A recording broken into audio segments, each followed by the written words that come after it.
አይ ጋሽዬ አንዱን ስቀጥል አንዱ ይበጠስብኛል አሉ የኔ አባት። ጎረምሳ ልጅ እኮ ሲኖር እንደዚህ ነው። እነዚህ ሁለት ጎረምሶች በጣም አስቸገሩ አይደለ?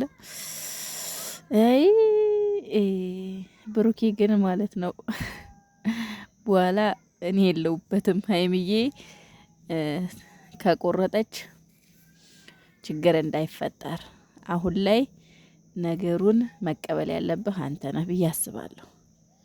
የምሬን ነው።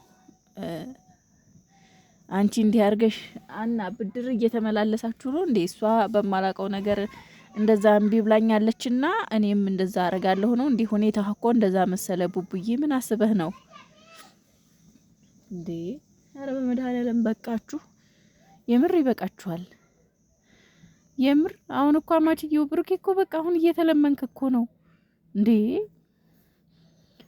አባቷ እኮ መጥተው እየለመኑ ነው። እንግዲህ አስቦት አንድ የሴት ልጅ አባት ባልን ሄዶ ይቅር በላት ማለት በጣም ከባድ ነው እንዴ። በዛ ላይ ደግሞ የራሴን ህይወት ከጀመርኩ በኋላ የምትመጭው ወደ ህይወቴ ምን ለማለት ነው የምትለው? መቼ ነው ህይወት የጀመርከው? የመቼውን ነው የምትለው? ምን የውን ህይወት ጀመርክ? ምን አይነት ህይወት ጀምረህ ነው?